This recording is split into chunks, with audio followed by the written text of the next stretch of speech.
वो लिखा है smart inverter compressor 10 year warranty. जो जब शुरू में ये फ्रिज आई थी तब 10 ईयर वारंटी लिख रहा था, अब जो आ रही है वो 20 ईयर वारंटी हो गया, 20 साल की वारंटी लिख रहा है। शुरू शुरू में 2021-22 में आया जब, तब ये लिख रहा था 10 ईयर वारंटी, और अब वाली जो है वो 20 ईयर वारंटी हो गई। और ये जो फ्रिज है देखिए 3 स्टार में है, 3 स्टार में है, तो स्क्रीन पे देख सकते हैं आप, फुल बना है, हैंडल भी है इसमें पकड़ने के लिए, है ना, ये सब है।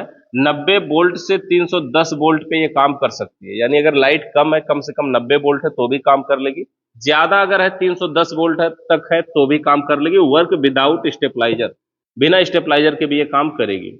इसके अंदर यहाँ पे देखेंगे ना, ये जो स्टिकर है इसके अंदर लिखा है, जैसे ये रेफ्रिजरेटर है एलजी कंपनी का है, और इसमें जो ग्रोस वैल्यू 188 लीटर और स्टोरेज वैल्यू 178 लीटर, दोनों के बारे में बताए थे ना। ग्रोस वैल्यू 188 लीटर का मतलब टोटल इसकी उतनी क्षमता है, लेकिन इसमें रैक वगैरह लगे हैं तो 10 लीटर क्षमता कम हो गई है, यानी स्टोरेज वैल्यू 178 लीटर अभी भी इसमें है। ठीक है, तो इस तरह से ये हमारा है। अच्छा, इसके अंदर देखते हैं, अगर ये सबसे पहले कंपनी का किस कंपनी का है तो ऐसे पता चल जाएगा हमें, यहाँ पे ब्रांड लिखा है एलजी का है ये। इस तरह से जब इसको खोलेंगे फ्रिज के आगे के गेट को, तो ये सब रैक है, इनमें सामानें रखी जाती हैं, ये सब देखिए इस तरह से रैक है। इस फ्रिज में सबसे सामने देखेंगे तो ये सबसे ऊपर जो होता है यही फ्रीजर के नाम से जाना जाता है, इसे इवापोरेटर भी बोलते हैं। अब यहाँ पे ये थर्मोस्टेट स्विच होती है जिससे कूलिंग को कंट्रोल किया जाता है, यानी बंद या चालू भी किया जाता है फ्रिज को इससे, और इससे हम कूलिंग को कंट्रोल करते हैं, यानी ज्यादा कूलिंग चाहिए तो इसको पूरा फुल पे करते हैं, कम चाहिए तो जितना कम करेंगे। बीच में ये बटन इसमें भी है डिफ्रास्ट बटन जिसका नाम होता है, इससे क्या होता है, रीस्टार्ट होता है, मतलब बंद होकर के फिर से चालू होता है, लेकिन टाइम लगता है दोबारा चालू होने में। इसके अंदर यहाँ पे इसमें बल्ब भी है, यानी थर्मोस्टेट यहाँ है, बल्ब यहाँ है, और इसका डोर स्विच देखिए इसमें यहाँ ऊपर दिया हुआ है, इसका डोर स्विच यहाँ दिया है। किसी फ्रिज में इस साइड की बॉडी में देता है, किसी में कहीं देता है, लेकिन इसमें यहाँ ऊपर दिया है, कोई दिक्कत नहीं है, डोर स्विच कहीं रहे हम उसको खोज लेंगे। ये इधर के भाग है। अगर इसके हम बाहर बाहर से ही समझे तो सबसे पहले ये दरवाजे के किनारे देखेंगे एक रबड़ लगा है, ये जो रबड़ है डोर गास्केट, ये डोर गास्केट के नाम से जाना जाता है। अगर कभी ये रबड़ खराब हो जाए ना तो इसे बदलना भी पड़ता है। इस रबड़ को बदलने के लिए बस नॉर्मली देखिए कोने से पकड़ के अगर खींचेंगे ना, ये इसमें से निकल जाएगा। कभी कभी ये लॉक पे लगा होता है, कभी कभी स्क्रू पे ही भी होता है, तो देखिए ये कैसे निकल रहा है, इस तरह का लॉक है ये केवल इसमें, और इसको लगाना है तो वापस से बस ऐसे नॉर्मली दबा देंगे तो इस तरह से ये लग जाएगा ऐसे ही। इस तरह का ये रबड़ है, ग्रोमेट रबड़, किसी भी फ्रिज में बदलना हो तो बस नॉर्मली ऐसे करेंगे। अच्छा, जब हम ज्यादा दिन तक यूज नहीं करते तो ये रबड़ हार्ड हो जाता है, इसको हमें क्या करना चाहिए, नमक पानी गर्म करके और उसको कपड़े से लेकर के भिगो के ऐसे ऐसे इसको पोंछ के साफ कर देना चाहिए, ताकि ये सही भी हो जाता है फिर से। अगर ऐसे देखेंगे कि इसमें क्या होता है ना, लसलसा जैसा होने लगता है, तो अगर ऐसा हो रहा है तो हम इसको सही कर लेंगे। ठीक है, ये हो गया। अगर मान लीजिए इस फ्रिज का जो इवापोरेटर है सामने का, अगर कभी इसको खोलना पड़े, ये इवापोरेटर है, ऐसे खोलेंगे तो देखिए इसके अंदर इवापोरेटर या फ्रीजर, इसके नीचे एक ट्रे लगा होता है, इस ट्रे को चीलर ट्रे भी बोलते हैं, यानी इसको अगर हम ऐसे ट्रे को बाहर निकालेंगे ये बाहर निकलेगा। इसमें होता क्या है कि इवापोरेटर से जो पानी टपकता है वो इसी ट्रे में आता है, चीलर ट्रे में। और चीलर ट्रे को हम पूरा निकाल के दिखाएं, सबसे पीछे इसमें देखेंगे यहाँ पे एक पाइप सा नीचे निकला हुआ है, इसका संपर्क यहाँ होता है, ये जो ट्रे बना हुआ है इसी में जाता है पानी, नीचे गिरता है और यहां से चला जाता है पीछे कंप्रेसर के पास, यानी वहां पे भी एक ट्रे लगा होता है, वहीं पे पानी इकट्ठा होता है। तो ये चिलर ट्रे है। और अगर कभी फ्रिज का इवापोरेटर खोलना पड़े तो इस तरह से पहले ट्रे को निकालेंगे, और ये जो सामने का जो शो वाला जाली है, कवर है इसका इवापोरेटर का, इसको हमें साइड साइड से 2 स्क्रू लगे रहेंगे, इन दोनों स्क्रू को खोलना है। दोनों स्क्रू को जब खोलेंगे तो ये इसमें से बाहर निकलेगा, निकालने के लिए फिर खोलने के बाद बस केवल नॉर्मली ऐसे खींचना है। देखिए इसमें हमने स्क्रू खोल रखा है पहले से, इसको नॉर्मली ऐसे खींचना है, और खींचने के बाद देखेंगे यहाँ पे एक कनेक्टर है, इस कनेक्टर को बाहर निकालेंगे तो बाहर निकालने के बाद ये भी इसमें से बाहर निकल जाएगा जो इसके सामने लगा हुआ था। अब ये इसका थर्मोस्टेट है और यहाँ पे इसमें बल्ब है। अब इसमें जो बल्ब लगा है देखना, ये चूड़ीदार बल्ब है, यानी चूड़ी पे काम करने वाला। चूड़ीदार बल्ब होते हैं ना, ये चूड़ीदार बल्ब है, इस तरह का बल्ब इसमें लगा हुआ है। इसको लगा करके उसी तरह से हम इसको टाइट भी कर सकते हैं। ये चूड़ीदार बल्ब है, इसमें यहां पर हम इसको लगा देते हैं। ये कनेक्टर के ऊपर आधारित है, सीधा ही कनेक्टर लगेगा, उल्टा लगेगा नहीं, इसमें एक ही कनेक्टर दिया हुआ है बस। अब अगर इवापोरेटर खोलना है तो इवापोरेटर के लिए यहाँ पे 2 स्क्रू है केवल ऊपर की साइड, केवल 2 स्क्रू खोले जाए तो इवापोरेटर नीचे आ जाएगा, बिल्कुल आराम से बाहर आ जाएगा। यानी इनको इवापोरेटर निकालना है तो केवल 2 स्क्रू खोला जाए। और ऊपर की साइड में पाइपें भी दिख रही होंगी, देखेंगे वो पाइपें थोड़ी सी बड़ी होती है। कौन कौन सी पाइप होगी उसमें, एक कैपिलरी ट्यूब वाली पाइप होगी जो आई है, और एक सक्शन लाइन वाली पाइप होगी जो गई है। यानी कैपिलरी ट्यूब यहाँ तक आई है और सक्शन लाइन की पाइप यहाँ से गई है। तो केवल इसमें 2 पाइप हैं। अब हम इसको वापस से लगा देते हैं, यहाँ पे जो कनेक्टर हमारा है उसी में इसको लगा देते हैं। देखिए ये लगेगा अभी तो सीधा ही लगेगा, उल्टा लगेगा ही नहीं। इस तरह से हमने लगा दिया। इसको भी लगाना होगा तो ऐसे ही लगा करके सेट कर देंगे इसी में। देखिए इस तरह से इसको लगा के सेट कर देंगे। ये थर्मोस्टेट की पूंछ है, एवापोरेटर में यहाँ टच होती है। नीचे की साइड में यहाँ पे देखेंगे ना एक प्लास्टिक लगी हुई है, इसी प्लास्टिक के जरिए वो उसी में टच होती है। तो वो हो गया हमारा एवापोरेटर, वहां से टच होता है। टच अगर नहीं रहेगा तो क्या होगा, कूलिंग को कंट्रोल नहीं कर पाएगा, बर्फ जमेगी लेकिन तो चाहेंगे कि कम ठंडा करे तो कट नहीं करेगा कुल मिलाकर के। सबसे नीचे के साइड में देखिए फ्रिज में एक ट्रे होता है, वेजिटेबल ट्रे इसको बोलते हैं। इसमें सब्जी वगैरह रखने के लिए होता है। कोई भी सामान फ्रिज में रखना चाहिए ना तो खुले में नहीं रखना चाहिए। इसमें से गैस निकलती है CFC, क्लोरोफ्लोरोकार्बन, मनुष्य के स्वास्थ्य के लिए हानिकारक होती है वो। तो इसलिए कोई भी सामान खुले में नहीं रखना चाहिए। इसलिए सब्जी वगैरह रखने के लिए रैक दिया है। बाकी का जो सामान रखिए वो किसी कवर में रखिए, उसमें ढक करके रखिए, डायरेक्ट खुले में नहीं रखना चाहिए। ठीक है, तो ये सामने की चीजें हैं। पीछे से देखते हैं, मेन चीज तो इसमें सब कुछ पीछे है। अगर पीछे से इसको देखेंगे तो ये इसमें कंडेंसर है और सबसे पहले ये कंप्रेसर है। वहां पे ब्रेंच लेके आओ। सबसे पहले ये पीछे कंप्रेसर है और ये कंप्रेसर नॉर्मल वाले कंप्रेसर की अपेक्षा छोटा लग रहा है ना, जबकि फ्रिज उतने ही लीटर की है लेकिन कंप्रेसर छोटा है। मतलब ये इन्वर्टर मॉडल कंप्रेसर है, इन्वर्टर मॉडल रेसिप्रोकेटिंग कंप्रेसर है। देखिए इसमें भी LG कंप्रेसर लिखा है। अगर इसके स्टिकर पे देखेंगे ना तो इसमें 3 फेस भी लिखा रहेगा और कौन सी गैस इसमें भरना है वो भी देखिए इसमें लिखा है। यहाँ लिखा है देखिए R600, यहाँ भी लिखा है। एक स्टिकर यहाँ है, इसमें भी देखेंगे तो R600 लिखा रहेगा। कंप्रेसर के ऊपर स्टिकर है उसमें भी देखेंगे यहाँ R600 लिखा है। तो कई जगह पे लिखा होता है कि इसमें कौन सी गैस भरी जाएगी। तो मेन पॉइंट हमारा क्या है कि कंप्रेसर में ही देखना है, क्योंकि कंप्रेसर बदल दिया जाएगा तो गैस बदल जाएगी। तो जो कंप्रेसर पे लिखा है समझिए वही गैस भरना है। अब कंप्रेसर में देखेंगे तो वही 3 लाइनें इसमें भी है, सक्शन, डिस्चार्ज, चार्जिंग। छोटा भले उससे मतलब नहीं है, लाइनें तो वही है ना, सक्शन, डिस्चार्ज और चार्जिंग। डिस्चार्ज लाइन की पाइप इसमें भी पतली है सक्शन और चार्जिंग की अपेक्षा। देखेंगे दिखाई दे रही है ना कि हाँ डिस्चार्ज लाइन की पाइप पतली है, जड़ में देखना है यहाँ पे तो पतली है। डिस्चार्ज लाइन से गैस निकल के जा रही है इसमें कंडेंसर में। और ये जो कंडेंसर है कौन सा कंडेंसर है, वायर मेश कंडेंसर। किस धातु का बना होता है, लोहे का बना होता है। इसका कार्य क्या होता है, गैस को घुमा घुमा के वेपर से द्रव में बदलना। और कंडेंसर के बाद यहां से देखिए पाइप आई है और ऐसे चली गई अंदर, अंदर से फिर निकल के आई। कुछ नहीं है, बस खाली थोड़ा सा अंदर गई है, घूम के आ गई है, यहां से निकली है और यहां जुड़ा है फिल्टर। अब ये फिल्टर में से एक और पाइप जुड़ी है, ये लग रहा होगा ये क्या है, अलग चीज। तो कभी कभी सेल्फ वैक्यूम या सेल्फ प्रेशर एक प्रक्रिया होती है जो कि करना नहीं चाहिए, उसके लिए ये पाइप दिया गया होता है। हमें इसमें से कुछ नहीं करना है। कभी कभी यहाँ पे ब्लॉक अगर हो जाए तो भी हम इसको दबा करके देख लेते हैं कि इसमें से गैस निकल रही है कि नहीं। देखिए इसमें अभी गैस नहीं निकल रही है, इसका मतलब ये कि लग रहा है इसमें फ्रिज नहीं है। और इसमें तो हमने NRB जोड़ दिया। बहुत सारे लोगों ने केवल पाइप जोड़े रहते हैं, पाइप पिंच किए रहते हैं। कंपनी ने ही इसको यहाँ से यहाँ तक पाइप निकाल के दिया था, हमने यहाँ पे NRB जोड़ लिया। इससे ये फायदा कि हम खाली पिन दबा के भी देख सकते हैं। ठीक है, ये वाली लाइन कौन सी लाइन है, चार्जिंग लाइन है। चार्जिंग लाइन में ये नट को खोलते हैं और इसको दबा के देखते हैं पहले इसमें गैस है कि नहीं है। यहाँ पर देखते हैं पिन, इसमें गैस नहीं है। ठीक है, तो ये कंप्रेसर मोटर हमारा इन्वर्टर मॉडल कंप्रेसर हो गया। इसमें देखेंगे ये तीनों पिने हैं, तीनों पिने। इनमें तीनों पिनों, कंप्रेसर के तीनों पिनों को क्या बोलते हैं, इसमें UVW है ना। कामन रनिंग स्टार्टिंग नहीं है ना इसमें है UVW। यहां से देखेंगे इसको हम बाहर निकालते हैं। इसको पहचान रहे होंगे, ये क्या है, ये ब्लैक कलर का OLP। इसका कार्य क्या होता है, हीटिंग को कंट्रोल करना।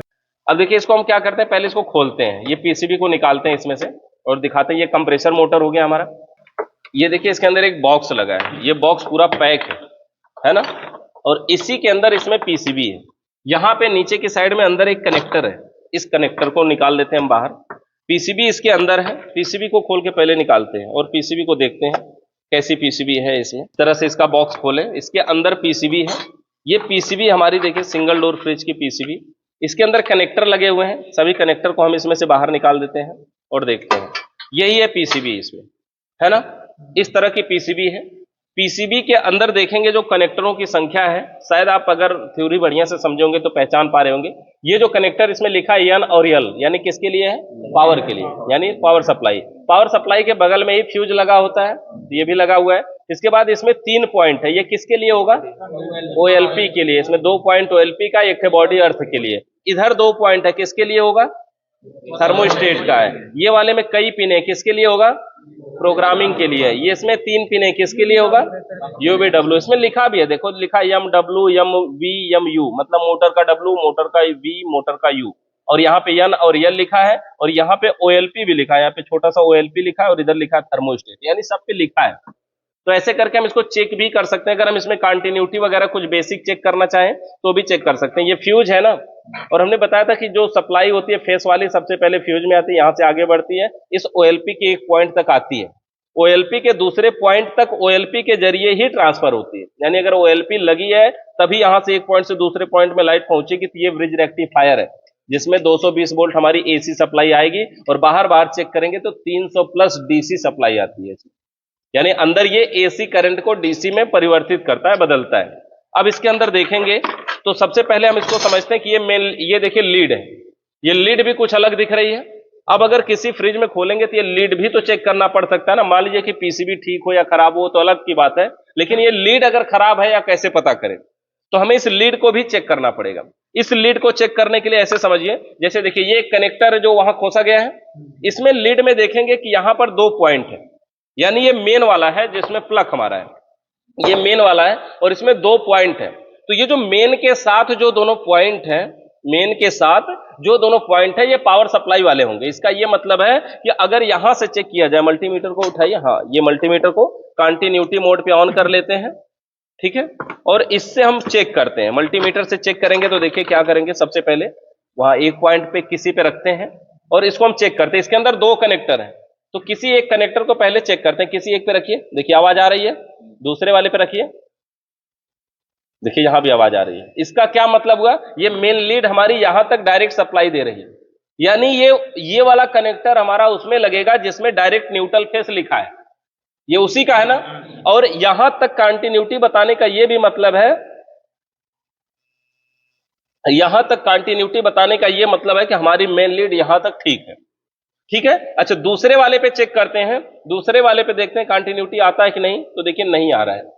दूसरे वाले पे क्यों नहीं आ रहा है जानते हैं, तो उसी में से ये, इसकी बनावट ऐसी है कि जब ये खोसा जाएगा ना तो दूसरा वाला जो है ये थर्मोस्टेट वाला है, यानी इसमें सप्लाई तब आएगी जब थर्मोस्टेट लगा होगा और वहां से घूम के लाइट आएगी तब यहां आएगी।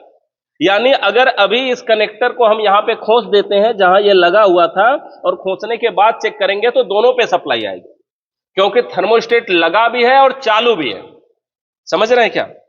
जैसे यहां पे अभी हम इसको चेक करते हैं, देखते हैं, देखिए आवाज आ रही है, दूसरे वाले पर रखिए, देखिए आ रही है ना, इस पे भी और इसमें भी आएगी, इसमें तो डायरेक्ट आ रही थी, यहां भी आ रही है और दूसरे वाले पे भी आ रही है। इसका ये मतलब है, देखिए इसमें कब आई, जब हमने कनेक्टर में लगा दिया, यानी इसमें जो सप्लाई आ रही है वो थर्मोस्टेट से होके आ रही है, और इसमें जो सप्लाई आ रही है ये डायरेक्ट पावर सप्लाई आ रही है। दोनों में अंतर समझ पा रहे हैं? इसमें डायरेक्ट आ रही है और इसमें थर्मोस्टेट से होके आ रही है। अगर यहां तक कंटिन्यूटी आ रहा है तो इसका यह मतलब है कि थर्मोस्टेट भी सही है, यही ना हुआ। यही दोनों कनेक्टर हमारे हैं, यानी 220 वोल्ट AC सप्लाई वाले, और 220 वोल्ट AC कहां कहां आती है, एक तो पावर वाले कनेक्टर में और एक थर्मोस्टेट वाले कनेक्टर, यही ना है। अब उसके बाद ये हमारा OLP का है और ये UVW का है। अब इसमें हम क्या करते हैं, दूसरा हमारे पास एक और कनेक्टर इसमें बचा हुआ है, अभी एक और कनेक्टर, इसमें OLP भी लगी है। अगर इसे चेक करना है तो देखिए यहां पे ब्लैक कलर का 2 तार दिख रहा है, इसी ब्लैक में OLP लगी हुई है। इसका यह मतलब है कि अगर हम यहां चेक करें तो हमें कंटिन्यूटी आनी चाहिए, यही है ना। अगर कंटिन्यूटी आ रही है तो OLP लगी भी है, सही भी है, उसको लाइए यहां पे रखिए, यहां पे बगल में एक वाले पे रखना है, ऐसे आ रही है ना आवाज। तो इसका यह मतलब है कि OLP लगी भी है और ठीक है। दूसरा जो कनेक्टर हमारा है, देखेंगे यहां 3 छिद्र यहां पे बने हुए हैं जो UVW में लगते हैं, और 3 पॉइंट यहां है। तो हमें क्या करना है, जैसे ये पकड़िए और तीनों छिद्रों में किसी एक में लगाइए, हाँ एक पे, किसी एक में डालिए, देखिए किसी एक पे, किसी एक पे आवाज आ रही है, दूसरे में लगाइए, दूसरे पे आवाज आ रही है, तीसरे में लगाइए, तीसरे पे भी आवाज आ रही है, मतलब ये कनेक्टर भी हमारा ठीक है, यही ना है। सिर्फ इस कनेक्टर का कंटिन्यूटी हम चेक कर रहे हैं और इसका OLP वाला पॉइंट चेक कर रहे हैं, ये OLP हमारी है, तो OLP भी हमारी सही है, यहां पे हमने चेक कर लिया। ये लीड सही है हमारा, इसको भी चेक कर लिया, और जो हमारा मेन पावर वाला है वो भी सही है, थर्मोस्टेट से सप्लाई आ रही है वो भी सही है। ये तो हम बाहर बाहर चेक कर लिए, लेकिन अगर साथ में चेक करना हो तो कैसे करेंगे, देखिए जैसे ये क्या है, हमारे पास PCB है, इस PCB में सबसे पहले ये पावर वाला कनेक्टर था ना, कोई कनेक्टर किसी दूसरे में उल्टा लगेगा ही नहीं, देखना जब भी लगेगा ये सीधा ही लगेगा। तो हम यहां पर एक में लगा दिए, एक में सप्लाई पावर का, और ये दूसरा वाला किसका है, थर्मोस्टेट वाला, तो इसको हम थर्मोस्टेट वाले में लगा देते हैं, ऐसे लगा दिया। यहां पे हमारे पास दो कनेक्टर है, ये दो कनेक्टर लगाने हैं, जिसमें एक है थर्मो, ये किसका है, ओएलपी का। ओएलपी वाला जो कनेक्टर है ओएलपी वाले में लगा देते हैं, यही ओएलपी का है ना ये वाला, तो ओएलपी वाले में इसको लगा देते हैं, ऐसे ओएलपी में लग गया। और बाकी का ये जो तीनों है ये किसका है, नहीं प्रोग्रामिंग नहीं, यूवीडब्ल्यू है, तो इसको हम यूवीडब्ल्यू वाले में लगा देते हैं। हमने इसको कनेक्शन दे दिया। अब हमें मान लीजिए कि ये चेक करना है कि ये पीसीबी सही है कि नहीं सही है, ये कंप्रेसर को सप्लाई भेज रही है कि नहीं, यानी कि कंप्रेसर खराब है कि पीसीबी खराब है, उसको हम कंफर्म करना चाहते हैं। तो हमें क्या करना होगा, सबसे पहले 3 ठे बल्ब लेना होगा। इस तरह से हमने 3 होल्डर बल्ब लिया, एक 3 बल्ब ले लिया, 100 वाट का बल्ब हमने लगाया।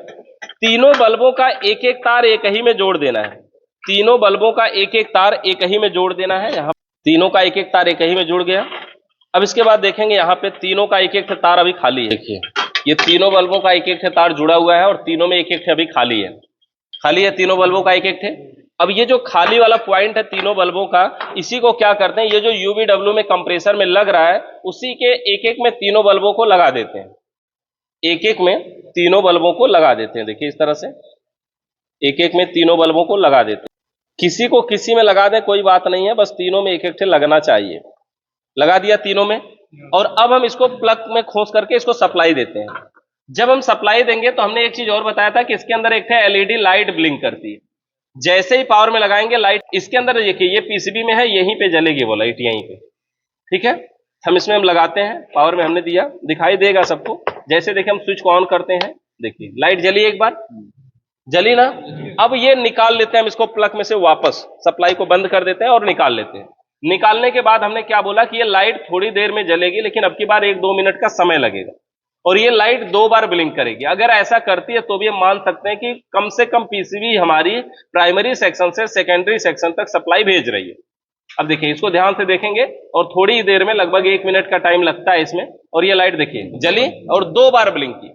अगर ऐसा होता है तो मान सकते हैं कि पीसीबी ठीक है। अब हम फाइनल चेक करते हैं। जैसे मान लिया अब हम फिर से सप्लाई दे देते हैं, जैसे स्विच को ऑन करेंगे लाइट एक बार जली इसमें, और इसमें सप्लाई आ गई। कंप्रेसर मोटर, इसमें कंप्रेसर की जगह पे बल्ब लगाया गया है।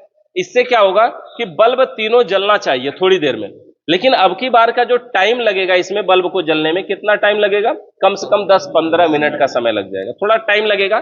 तब तक हम क्या करते हैं कि कंप्रेसर के तीनों पिनों को भी चेक कर लेते हैं। अगर हम कंप्रेसर के तीनों पिनों को चेक करेंगे तो मान क्या आएगा, तीनों पे बराबर आना चाहिए ना। पकड़िए इसको और चेक करिए, वहां पे तीनों पिनों पे हम रख करके ऐसे बारी बारी चेक करेंगे। पहले किसी भी एक पिन पे रखिए और यहाँ पे चेक करिए, देखिए मान आ गया 21 है ना। किसी दूसरे पर रखिए अब बदल करके वहां पे, और देखिए अब की बार क्या आया, फिर 21 आया, है ना। किसी तीसरे पर रखिए अब की बार बदल करके फिर, और फिर देखेंगे कि लगभग वही मान आएगा, लगभग क्या वही आएगा। देखिए 21 फिर आया। इसका क्या मतलब है, तीनों पिनों का मान इसमें बराबर आना चाहिए। अगर बराबर मान आ रहा है तो समझिए ठीक है, ठीक है। तो ऐसे करके हम कंप्रेसर मोटर को चेक कर सकते हैं, तीनों पिनों का मान बराबर आएगा। अभी हम इसको, आप भी चेक कर लीजिएगा। हम क्या कर रहे हैं अभी, इसको अब एसी वोल्टेज पे ऑन कर देते हैं। एसी वोल्टेज पे इसको हम ऑन कर देते हैं। इसको पकड़िए ऐसे, एसी वोल्टेज पे ऑन करते हैं, और कुछ जगहों पे इसका हम तब तक वोल्टेज भी चेक कर लेते हैं। कुछ जगह पे इसका वोल्टेज चेक कर लेते हैं। वोल्टेज चेक करने के लिए सबसे पहले हम इसको उल्टा कर देते हैं, पलट देते हैं, क्योंकि पीछे की साइड से ही तो चेक करेंगे ना, आगे की साइड रखने का जगह कहां मिलेगा। तो सबसे पहले हमने इसको सीधा पोजीशन पे ऐसे रख लिया पीछे। इसमें देखिए फ्यूज का सिंबल इधर है ना, और ये ठीक हो रहा है। एसी वाले पे हम यहां पे देखेंगे कि 220 वोल्ट एसी सप्लाई यहां आएगी, आ रही है 237 वोल्ट, ठीक है ना। जो भी सप्लाई है वहां आ रही है। ये मेन है, क्योंकि ये फ्यूज का सिंबल है ना, यहाँ लाइन है ये, इससे हमें पता चलता है कि हम मेन वाले पे 220 वोल्ट आ रही है। इससे हमें ये पता चलता है कि हमारी मेन लीड तो कम से कम ठीक है, कंफर्म है। अब हमारी मेन लीड तो ठीक है। ये थर्मोस्टेट वाला पॉइंट है, देखना ये दोनों जो है इस कोने में ये लीड लगी है ना, ये थर्मोस्टेट वाला पॉइंट है। यहां भी चेक करेंगे तो 220 वोल्ट आना चाहिए, और अगर यहां 220 वोल्ट आ रही है, देखिए आ रही है ना 236, तो यहां आने का मतलब है कि थर्मोस्टेट भी सही है हमारा। समझ रहे हैं क्या, दूसरे पॉइंट पे आने का मतलब है कि थर्मोस्टेट भी सही है। और ये जो 4 पिने दिख रही हैं ये ब्रिज रेक्टिफायर वाला है, और इसके भी बीच वाले पॉइंट पे अगर हम चेक करेंगे तो यहां बीच वाले पॉइंट पे देखेंगे यहां भी 220 वोल्ट आएगी, यानी वही आ रही है 236 वोल्ट। इसका ये मतलब है कि ओएलपी भी सही है। यहीं से हम चेक कर सकते हैं। मेन लीड को चेक करने के लिए मेन वाले पे हमने चेक किया, ओएलपी को चेक करने के लिए ब्रिज रेक्टिफायर वाले पे हमने चेक किया, और थर्मोस्टेट को चेक करने के लिए थर्मोस्टेट वाले कनेक्टर को चेक किया। इन तीनों जगहों पे 220 वोल्ट सप्लाई आनी चाहिए। अगर आ रही है तो समझिए ठीक है। अब हम क्या करते हैं, इसको डीसी वोल्टेज पे ऑन कर देते हैं, और जो ब्रिज रेक्टिफायर का आउटपुट है यानी जो प्लस माइनस है हम उस पर रख करके चेक करते हैं, देखेंगे 300 प्लस वोल्ट आएगा। आ रहा है ना, 332 वोल्ट आ रहा है। ये 332 वोल्ट डीसी है, यानी इस ब्रिज रेक्टिफायर का कार्य होता है एसी करंट को डीसी में परिवर्तित करना यानी बदलना। तो यह है डीसी, ठीक है। तो इस प्रकार से हम इसको चेक कर सकते हैं तीन जगहों पे, कनेक्टर को तीन जगहों पे सप्लाई चेक कर सकते हैं। अगर सबसे पहले मेन वाले पे चेक करेंगे तो समझिए मेन लीड ठीक है, थर्मोस्टेट पे चेक करेंगे थर्मोस्टेट ठीक है, ब्रिज रेक्टिफायर पे चेक करेंगे तो ओएलपी भी हमारी ठीक है। तो इस तरह से हम पीसीबी को चेक कर सकते हैं। अब ये जो बल्ब जलेगा, अभी तो इसमें टाइम है जलने का, वोल्टेज आप भी चेक कर लीजिए, कोई भी अलग अलग, अभी सभी लोग चेक कर लेना बारी बारी से वोल्टेज कहां कहां पे कितना आता है। और ये तीन जगह का वोल्टेज सभी को चेक करना जरूरी है, क्योंकि चेक करेंगे तो भी कॉन्फिडेंस आएगा। उन्हीं दोनों पे एसी वोल्टेज पे है ना, हाँ ठीक है। फिर पीछे भी लिखा हुआ होता है, क्या? पीछे भी लिखा हुआ होता नहीं, पीछे नहीं, आगे ही केवल लिखा होता है। W का मान जैसे अलग अलग रूप है। फिर दिक्कत है, अलग अलग आता नहीं है। हाँ, अलग अलग आता नहीं है, एक आध पॉइंट अलग अलग है, कोई बात नहीं, जैसे 21.9 21.2 ऐसे कुछ है, पॉइंट में अलग है, कोई दिक्कत नहीं। यहाँ अगर आ रहा है तो इसका क्या मतलब है, मेन लीड सही है। हाँ, थर्मोस्टेट वाला कहाँ चेक करेंगे, यहाँ थर्मोस्टेट भी ठीक है, आ रही है 220 वोल्ट, वही 236, मतलब जितनी लाइट रहेगी वही वोल्टेज वहां सीधा जाएगा अंदर अंदर। हाँ, अंदर अंदर उसमें एसी का सिंबल बना, देखिए ऐसे लहराते हुए लाइन बना, और बाहर बाहर देखेंगे प्लस माइनस लिखा है उसको, है ना। बल्ब के जलने का छूना नहीं उसको, बल्ब के जलने का इंतजार करते हैं, 10 मिनट का समय लग जाता है। जब बल्ब पे सप्लाई आएगी तब समझिए कंप्रेसर होता। तो आप देखो, एक जला, दूसरा तीसरा जला और बंद हो गया, है ना। बस इतना ही होगा। अगर इतना जला तो समझिए कि ठीक है, हमारी पीसीबी कंप्रेसर को सप्लाई भेज रही है। अब यहां कंप्रेसर नहीं है इसलिए ये बंद हो गया। अगर ऐसा है तो समझिए पीसीबी ठीक है, यानी हम कंप्रेसर को चलाएंगे तो कंप्रेसर भी चलेगा, यानी पीसीबी कंप्रेसर को सप्लाई भेज रही है। इतना क्लियर हो जाता है, ठीक है। अब जब इतना क्लियर हो जाता है, अब हम इसको लगा ही देते हैं वहां पे कंप्रेसर वाले में, यूवीडब्ल्यू वाले पे। कोई बात नहीं, बस जलने चाहिए तीनों। अब देखिए यहाँ पे हमने इसको यूवीडब्ल्यू वाले में लगा दिया, और फिर से हम कनेक्टर को वापस से खोस देते हैं, सप्लाई दे देते हैं ताकि हमारी फ्रिज चलने के लिए तैयार हो जाए। यहां से हमने लगा दिया पावर में। अब ये कंप्रेसर चलेगा चलेगा, लेकिन 10-15 मिनट बाद चलेगा, है ना। तब तक हम क्या करते हैं, इसको एम्पियर मोड में ऑन कर लेते हैं। एम्पियर मोड में ऑन करके इसको मेन पे लगा देते हैं। मेन पे हम यहां लगा सकते हैं, ये मेन हमारा पास, इस लीड को नहीं काटना है तो हम यहीं लगा देते हैं, क्या है ना, ये तो वही तार है ना, तो हम यहीं मेन पे लगा देते हैं। ये जो कंप्रेसर है ना, जब चलेगा तो पता नहीं चलेगा, वाइब्रेट भी बहुत कम करता है, आवाज भी बहुत कम करता है, बहुत स्लो भी चलता है, तो हमें पता नहीं चल पाता चालू हुआ कि नहीं हुआ। तो अभी देखिए 0.004 आ रहा है, मतलब इतना तो समझिए खाली इंडिकेटर ले रहा होगा और कुछ है नहीं, तो कोई भी लोड अभी नहीं है। 0 2 जीरो के बाद 4 है ना, तो उसका कुछ मतलब है ना, 2 जीरो है।